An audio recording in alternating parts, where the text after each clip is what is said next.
మొన్న press meet పెట్టావు, మాట్లాడి ఏదో చిన్న చోరీ జరిగింది అంటాడు. సిగ్గుందా అని అడుగుతున్నా నేను జగన్మోహన్ రెడ్డిని, ఆయనకు భజన చేసేటువంటి వాళ్ళని. కనీసం మీకు ఇంగిత జ్ఞానం ఉందా అని అడుగుతున్నా.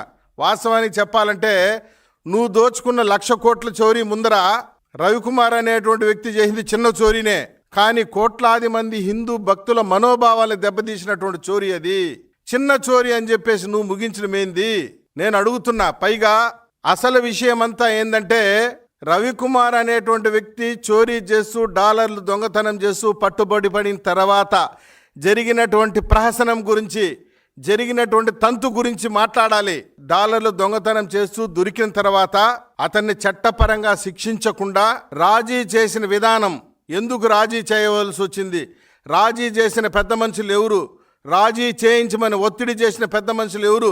సాక్షాత్తు నీ యొక్క ముఖ్యమంత్రి కార్యాలయం జగన్మోహన్ రెడ్డి ఆ రోజు జోక్యం చేసుకుని రాజీ చేయించింది. కేవలం 14 కోట్ల రూపాయలు టీటీడీకి గిఫ్ట్ రాయిచ్చాడా? ఎవరు సొమ్ము ఎవరికి రాయిచ్చేదయ్యా? దాని పేరు గిఫ్ట్ అంటారా? స్వామివారి దగ్గర కొట్టేసిన డబ్బుల్ని మళ్ళీ స్వామివారికే ఇస్తే అది గిఫ్ట్ అవుతుందా? గిఫ్ట్ అంటే ఏమి తెలుసా జగన్మోహన్ రెడ్డి? ఈ రోజు నుండి నీ పుత్ర పౌత్రాది వాళ్ళు దీన్ని అనుభవించుకోవాల్సింది, కానీ ఆ గిఫ్ట్ డీడ్లో రాసి ఉంటుంది. నువ్వు రాసిచ్చిన గిఫ్ట్ డీడ్లో ప్రేమే ప్రతిఫలంగా ఎక్కడైనా ఉందా?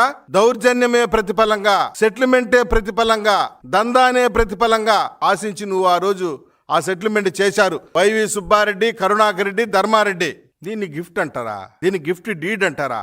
స్వామివారి దగ్గర 240 కోట్ల రూపాయల ఆస్తిని కొట్టేసి ఒక 14 కోట్ల రూపాయల స్వామివారికి గిఫ్ట్ అనే రూపంతో ఇచ్చేసి మిగతా 100 కోట్లు కరుణాకర్ రెడ్డి, వైవి సుబ్బారెడ్డి, ధర్మారెడ్డి మీరు పంచుకొని దీని పేరు గిఫ్ట్ అని చెప్తే ఇక్కడ నమ్మడానికి ఎవరు వెర్రి వెంగలప్పలేదు. జగన్మోహన్ రెడ్డి గుర్తుపెట్టుకో.